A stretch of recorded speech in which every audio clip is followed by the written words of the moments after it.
کہ اسلام ایک پیشے کو ناپسند کرتا ہے اور وہ ہے مانگنے کا پیشہ، ہاتھ پھیلانے کا پیشہ، سوال کرنے کا پیشہ، اس کو ناپسند کیا ہے۔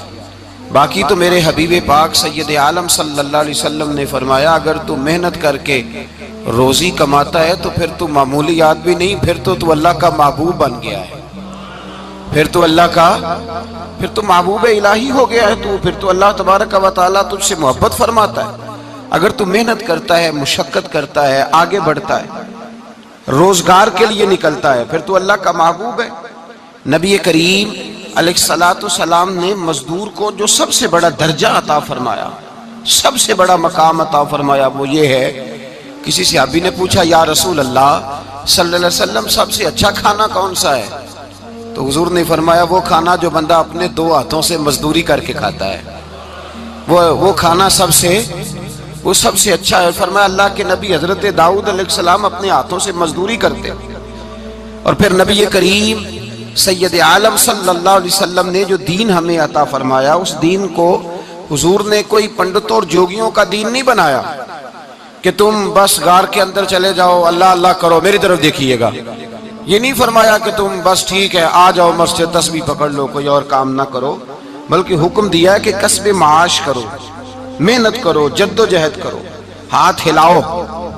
قرآن مجید فرقان حمید نے کہا وَجَعَلْنَا اللَّيْلَ لِبَاسًا، رات تمہاری پردہ پوشی کے لیے بنائی گئی ہے، رات تمہاری پردہ پوشی کے، وَجَعَلْنَا النَّهَارَ مَعَاشًا، اور فرمایا دن تمہارے رزق کمانے کے لیے بنایا گیا، جد و جہد کے لیے۔ حضرت عیسیٰ علیہ السلام کی ایک نوجوان سے ملاقات ہوئی تو فرمایا تو کیا کرتا ہے؟ کہنے لگا میں عبادت کرتا ہوں۔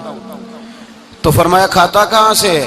کہنے لگا میرا بھائی کمائی کرتا ہے تو وہ مجھے اس میں سے حصہ دیتا ہے۔ تو آپ فرمانے لگے پھر تو عبادت گزار نہیں، تیرا وہ بھائی تجھ سے زیادہ عبادت گزار ہے، جو تیرے لیے یہ بندوبست کرتا ہے، جو تجھے یہ جد و جہد کر کے دیتا ہے، وہ تیرے لیے۔ حضرت عمر فاروق رضی اللہ تعالیٰ عنہ نے اپنے دور خلافت میں شوق دلایا صحابہ کو، محنت کرنے کا شوق۔ ہمارے معاشرے کے اندر لوگ دوسرے کی کمائی پر وقت گزارنا چاہتے ہیں، دوسرے کے مال پر نظر رکھتے ہیں، مجھے کچھ سسرال سے مل جائے، کچھ مجھے رشتہ داروں سے مل جائے، کچھ مجھے دوست احباب سے مل جائے، کچھ مجھے باقی جگہوں سے مل جائے۔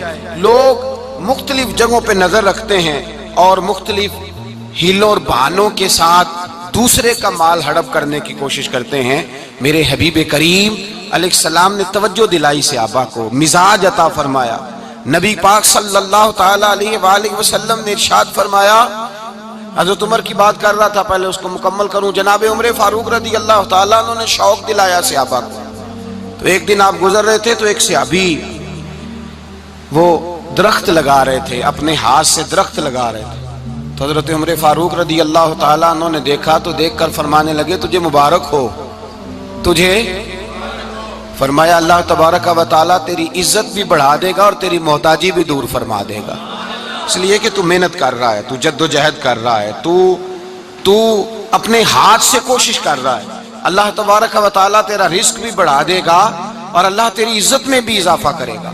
نبی کریم علیہ السلام نے فرمایا عدل کرنے والے بادشاہ کے ساتھ جو آدمی جہاد کے لیے نکلے اس کا دین میں سب سے بڑا درجہ ہے، عدل کرنے والے حکمران کے ساتھ جو جہاد کے لیے نکلے اس کا سب سے بڑا درجہ ہے۔ فرمایا میرا وہ غلام جو صبح سے لے کر شام تک ایک دن رزق حلال کے لیے محنت کرتا ہے، فرمایا ایک پورا سال عدل کرنے والے بادشاہ کے ساتھ جہاد کرنے سے اللہ ایک دیہڑی لگانے والے مزدور کو زیادہ ثواب عطا فرمائے گا، اللہ اسے زیادہ اجر دے گا، اس لیے کہ وہ جد و جہد کر رہا ہے، وہ کوشش کر رہا ہے، میدان عمل میں نکلا ہوا ہے۔ مزدور کو ایک تو کاہلی بڑی ہے، ہر چوتھا نوجوان جس کو ہم دیکھتے ہیں اس کو پوچھتے تو کیا کرتا ہے، کہتا کاغذ جمع کرائے ہیں باہر جانے کے لیے، تو سالوں بیت گئے، بس وہ نہ کاغذ نکلے نہ صاحب باہر گئے۔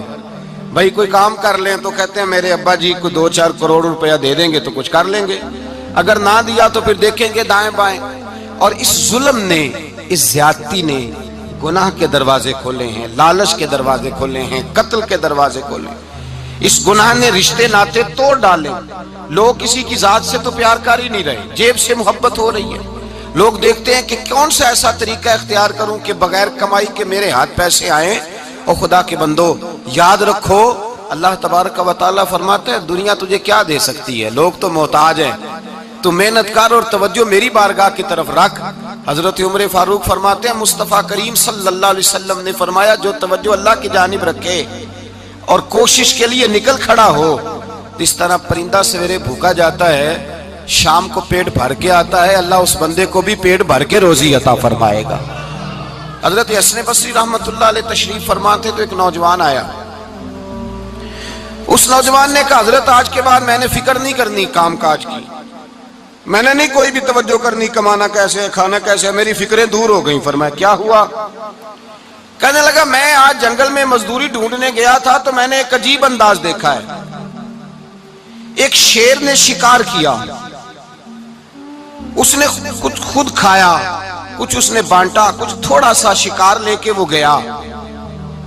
پہاڑ کی چوٹی پر ایک لومڑی بیٹھی تھی, وہ لومڑی دونوں ٹانگوں سے معذور بھی تھی, آنکھوں سے اندھی بھی تھی. اس شیر نے جا کے اس کے منہ کے اندر وہ شکار ڈالا ہے اور لومڑی نے کھایا ہے. کہنے لگا جو رب اندھی اور لنگڑی لومڑی کو پہاڑ پر رزق دے سکتا ہے مجھے بھی دے دے گا, میں نے کوئی کام نہیں کرنا. تو حضرت حسن بصری رحمت اللہ علیہ فرمانے لگے کتنی چیزیں دیکھی تو نے, ایک شیر اور ایک لومڑی. فرمانے لگے تو نے لومڑی بننے کا پروگرام بنایا, شیر بننے کا کیوں نہیں بنایا؟ تو شیر بننا, خود بھی کھا دوسروں کو بھی کھلا, تو نے لومڑی بننے کا پروگرام بنایا ہے. مزدوروں گویا حضرت حسن بصری فرما رہے ہیں کہ مزدور لومڑی نہیں ہوتا, مزدور تو شیر ہوتا ہے. مزدور تو یہ تو شیر ہوتا ہے, شیر. اس کا مالک جو جس نے اس کو دیہڑی پہ رکھا ہے وہ بھی مزدور کی کمائی کھا رہا ہوتا ہے, وہ بھی مزدور کی. تو مزدور تو شیر ہے, انہیں سر جھکا کے نہیں جینا چاہیے, انہیں سر اٹھا کے جینا چاہیے. یہ تو بڑے قیمتی وجود کے لوگ ہیں جو مزدوری کرنے نکلتے ہیں, ان کے کچھ حقوق ہیں, کچھ حقوق. ہمارے حکمران بھی حقوق کا تعین کرتے ہیں, کہتے ہیں 15,000 سے زیادہ, یہ جو بجٹ آیا ہے نا اس میں 15,000 سے زیادہ, کہتے ہیں مزدور کی تنخواہ 15,000 ہونی چاہیے. کتنی جی؟ 15,000 سے کون سا گھر چلتا ہے؟ ویسے مولویوں کی بھی اتنی ہے, اور میرے خیال ہے کم مولویوں کی 15,000 ہے, 10 کے قریب ہی ہے. اور اس کو بھی کہتے ہیں کہ تو بڑا کھاتا ہے, ارادہ ہے عید کے بعد تجھے چھٹی کرا دی جائے, بڑے خرچے ہیں تیرے مولوی. 15,000 روپیہ تنخواہ مزدور کی, گزارا ہوتا ہے؟ آؤ میں تمہیں وہ اس بارگاہ پہ لے جاؤں جس نے سب کو شان عطا فرمائی ہے. حضرت ابوبکر صدیق رضی اللہ تعالیٰ عنہ خلیفۃ المسلمین بنے. خلیفہ بنے تو سویرے, جس رات خلیفہ بنے سویرے سر پہ ٹوکری رکھی, منڈی کی طرف جا رہے ہیں. حضرت عمر فاروق رضی اللہ تعالیٰ عنہ مولا علی شیر خدا کو کسی نے بتایا کہ وہ تمہارا خلیفہ تو جا رہا ہے مزدوری کرنے, وہ تو جا رہا ہے کمائی کرنے. حضرت علی شیر خدا مولا کائنات جناب فاروق اعظم دونوں نے رستے میں روکا. کہ ابو بکر کہاں جا رہے ہو؟ فرمانے لگے کام کرنے جا رہا ہوں, مزدوری کروں گا, منڈی میں جاؤں گا, تجارت کرتا تھا اس کو جاری رکھوں گا, بچوں کا پیٹ بھی تو پالنا ہے. اب تمہاری حکومت کے پیچھے بچے تو نہیں نا بھوکے مروا لینے, میں نے کچھ کرنا تو ہے. حضرت عمر کہنے لگے چلا آ کے بیٹھ, ہم صحابہ کو اکٹھا کرتے ہیں اور مال غنیمت سے تیرا وظیفہ لگاتے ہیں, آپ کو وظیفہ ملے گا ماہانہ. تو آپ بیٹھ کر کے مسجد میں تو ڈیوٹی کریں. بیٹھ گئے, مشاورت ہوئی تو حضرت ابوبکر صدیق رضی اللہ تعالیٰ عنہ سے پوچھنے لگے جناب بتلائیے آپ کا کتنا وظیفہ لگایا جائے؟ تو حضرت ابوبکر صدیق فرمانے لگے اتنا لگا دو جتنی ایک مزدور کی تنخواہ ہوتی ہے. تو ایک صحابی بول کے بڑے میٹھے اور دھیمے لہجے میں کہنے لگے ابو بکر اگر تیرا گزارا نہ ہوا تو, اگر تیرا گزارا نہ ہوا تو. حضرت ابوبکر صدیق فرمانے لگے اگر میرا گزارا نہ ہوا تو میں مزدوروں کی تنخواہوں میں اضافہ کر دوں گا, اگر مزدوروں کے گھر چلنے لگیں گے تو میرا بھی چلے گا, میں ان کی تنخواہیں بڑھاؤں گا صرف اپنی. تو مزدور کے حقوق کا تعین کیا. سب سے پہلے تو میرے نبی پاک علیہ السلام نے منع فرمایا, فرمایا جس کو مزدوری پر رکھو پہلے اس کے ساتھ اجرت طے کرو. حضور صلی اللہ علیہ وسلم نے فرمایا جب تک اجرت واضح نہ ہو جاؤ کسی کو کام پر, جب تک اجرت واضح نہ ہو جائے, مکمل نہ ہو جائے کہ کیا دینا ہے, طے کریں. کیا لوگے؟ جو جناب دے دیں گے لے لوں گا۔ شریعت اس کو پسند نہیں کرتی، محبوب نہیں رکھتی۔ پہلے اس کے ساتھ پہلا حق مزدور کو یہ دیا کہ اس کی اجرت پہلے، بولیے اجرت پہلے اجرت طے ہوگی، یہ پہلا حق ہے۔ اور مزدور کا دوسرا حق کیا بیان کیا میرے نبی پاک نے؟ فرمایا جب، اور یہ ایسی اعلیٰ بات ہے کہ جتنے حقوق لکھنے والے ہیں نا، جتنے بین الاقوامی سطح پر انسانی حقوق کا چارٹر بنانے والے ہیں، وہ کہتے ہیں کہ یہ ایسا نقطہ حضور نے بیان کر دیا ہے کہ اس سے آگے کو بڑھ ہی نہیں سکتا۔ یہ ایسی بات ہے کہ جس کی شرح بھی کوئی نہیں کر سکتا۔ میرے حبیب کریم علیہ الصلوۃ والسلام نے فرمایا پہلے طے کرو، اور کیا خوبصورت لفظ ہے، قانون بنا دیا۔ فرمایا جب مزدور مزدوری کر لے تو اس کا پسینہ خشک ہونے سے پہلے اسے ادا کر دینا۔ اس کا پسینہ خشک ہونے سے پہلے اسے اس کی مزدوری دے دو۔ بیچارے نے محنت کی ہے، اپنے گھر جائے۔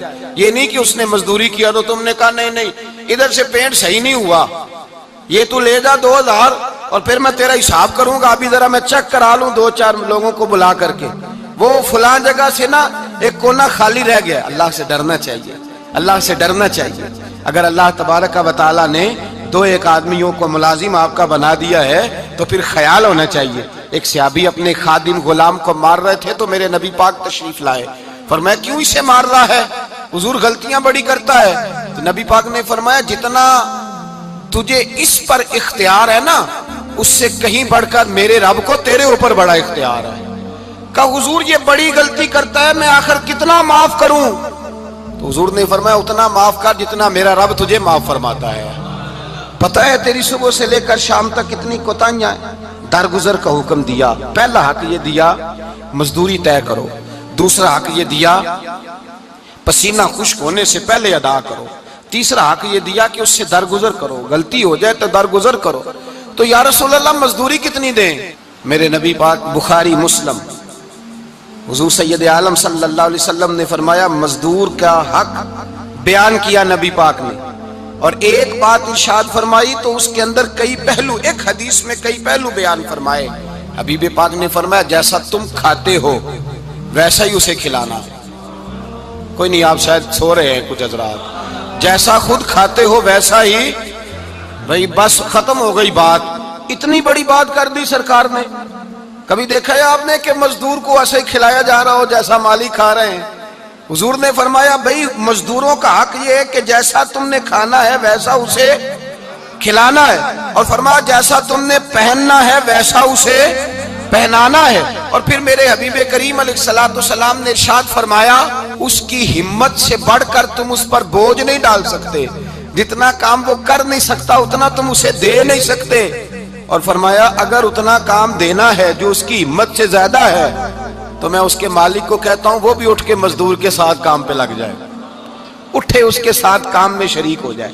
مزدوری کا بھی تعین فرمایا، اور پھر اس کو کام کس مقدار کا دینا ہے، مزدور کو کس قدر زیادہ اس پر بوجھ ڈالا جائے گا، یہ بھی مصطفیٰ کریم نے بیان فرمایا۔ فرمایا جو لا یکلف اللہ نفسا الا وسعها، اللہ بھی تم پر وہ بوجھ نہیں ڈالتا جو تم اٹھا نہیں سکتے، تو کسی مزدور کو تم ایسا کام نہیں بتاؤ گے۔ حضرت عثمان غنی رضی اللہ تعالیٰ عنہ ایک دن حضرت عمر فاروق سے کہنے لگے عمر بس کر دے یار، تیرے بعد بھی تو لوگوں نے خلیفہ بننا ہے، کیسے کوئی تیرے رستے پہ چلے گا؟ تو حضرت عثمان غنی سے جناب عمر کہنے لگے کیا ہو گیا؟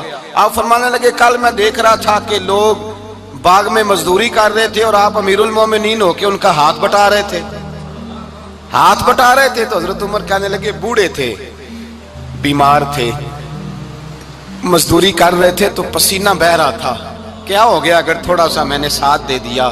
حضرت جناب سیدنا فاروق اعظم یہ لفظ کہتے ہوئے رو پڑے۔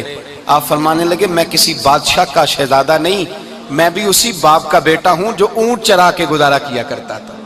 میں نے آگے بڑھ کے لوگ حیثیت بھول جاتے ہیں، اپنی حیثیت بھول جاتے ہیں۔ اللہ تبارک و تعالیٰ جب کچھ عطا کرتا ہے ان کا رویہ اپنے ماتحتوں کے ساتھ اتنا سخت اور جابرانہ آمرانہ ہو جاتا ہے، اس قدر زیادہ ان کے لب و لہجے میں کڑواہٹ آ جاتی ہے، اس قدر زیادہ ان کی طبیعتوں کے اندر سختی اور غرور بھر جاتا ہے کہ وہ احساس ہی نہیں کرتے کہ جو سامنے بیٹھا ہے وہ بڑا ایک دکھی انسان ہے اور وہ تکلیف میں ہے، وہ آزمائش میں اپنے آپ کو مبتلا سمجھ رہا ہے۔ حضرت ابو ذر غفاری رضی اللہ تعالیٰ عنہ فرماتے ہیں میں اپنے ماتحتوں کے حق میں بڑا سخت تھا، سخت تھی میری طبیعت، میرے غلاموں کی جرت ہی نہیں تھی کہ وہ میرے سامنے گفتگو کر سکیں اور ٹھہر بھی سکیں۔ فرماتے ہیں جس دن میں کلمہ پڑھنے گیا، جس دن میں حضور کی بارگاہ میں، تو میں نے کہا حضور کوئی خاص نصیحت؟ تو نبی پاک نے فرمایا میری نصیحت تیرے لیے یہ ہے کہ جیسا تو نے کھانا ہے ویسا ہی غلام کو کھلانا ہے، جیسا تو نے پہننا ہے ویسا ہی غلام کو پہنانا ہے۔ حضرت ابو ذر کہتے ہیں جو میرے اندر کمی تھی وہی میرے نبی نے نصیحت کر دی، جو میرے اندر کوتاہی تھی وہی غیب جاننے والے رسول نے بتلا دی۔ فرماتے ہیں میں گھر گیا، جب میں جاتا تھا تو ملازموں کا سانس خشک ہو جاتا تھا، وہ کانپنے ہانپنے لگتے تھے کہ جانے اب یہ کیا کرے گا۔ حضرت ابو ذر غفاری فرماتے ہیں میں گیا، ایک شخص سے میں نے کہا کھانا پکاؤ، کھانا پکایا، دسترخوان پہ لگایا اور اپنے سارے ملازموں کو کہا آؤ یار میرے ساتھ بیٹھ کے روٹی کھاؤ، آؤ سارے میرے ساتھ بیٹھ کے کھانا کھاؤ۔ فرماتے ہیں انہوں نے کھانا کھایا، پھر میں ان کو بازار لے گیا، جیسے کپڑے میں پہنتا تھا ویسے ہی میں نے ان کے لیے بھی خریدے۔ فرماتے ہیں میرے غلام کہنے لگے آقا خیر تو ہے نا، خیریت تو ہے نا، کیا ہوا، مزاج مبارک تو ٹھیک ہے، کیا ہو گیا؟ اور یہ جو ہم فضا کو اتنا خوبصورت دیکھ رہے ہیں اور یہ جو ہم اتنی پیاری ریم جھم برستی دیکھ رہے ہیں، یہ جاری رہے گی یا ایک دن کی ہے؟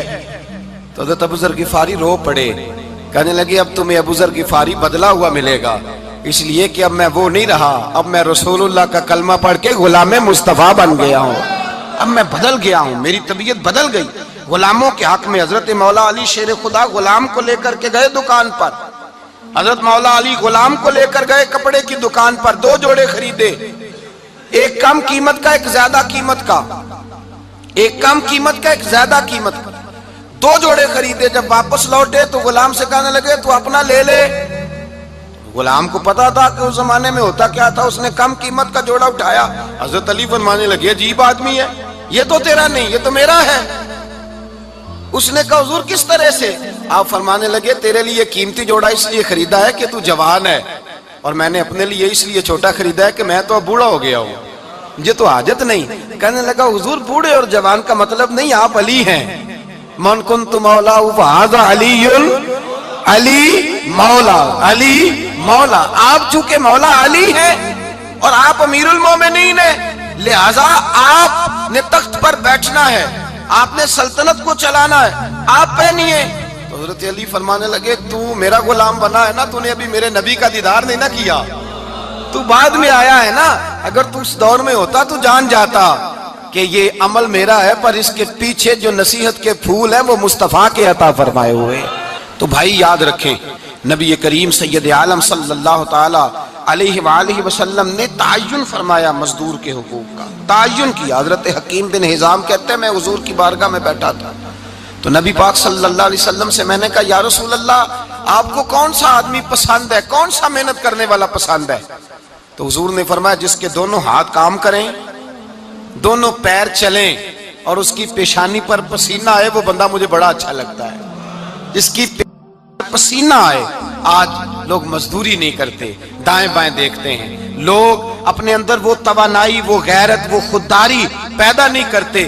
بھائی گردن کو جھکا دیتا ہے خیرات کا پتھر، جہاں میں مانگنے والوں کے سر کبھی اونچے نہیں ہوتے۔ اور ایک بار کہنے لگے غیرت ہے بڑی چیز جہاں نے تگ و دو میں، پہناتی ہے یہ فقر کو تاج سردارا۔ اپنے اندر یہ توانائی پیدا کرنی چاہیے، یہ کوشش کرنی چاہیے۔ میرے نبی کریم صلی اللہ علیہ وسلم نے فرمایا تمہارے بعض گناہ ایسے ہیں جو صرف تم مزدوری کرنے جاؤ گے تو اللہ تمہاری مزدوری کی وجہ سے ہی تمہارے گناہ معاف فرما دے گا، اللہ تمہاری محنت اور کوشش کے سبب سے تمہاری ان غلطیوں سے درگزر فرمائے گا۔ حبیب کریم سید عالم صلی اللہ علیہ وسلم نے فرمایا مزدور جب قیامت کے دن آئے گا، بھئی عالم تو آیا، صوفی تو آیا، درویش تو آیا، صحابہ تو آئے، ان کا آنا تو شفاعت کے لیے شمار کیا گیا۔ میرے مصطفیٰ نے فرمایا جب مزدور آئے گا، مزدور کی سب سے بڑی غلطی یہ ہے کہ مزدور اپنے آپ کو نیچ سمجھتا ہے۔ مزدور کی سب سے بڑی غلطی یہ ہے کہ یہ اپنے آپ کو چھوٹا سمجھتا ہے۔ اس کی زیادتی یہ ہے کہ یہ اپنی سوچ کو بڑا نہیں کرتا، یہ سمجھتا ہے نہیں کہ بھئی میں تو 2 ہاتھوں کی محنت کی کمائی کھاتا ہوں، یہ آرزو کرم اور میں آپ سے کروں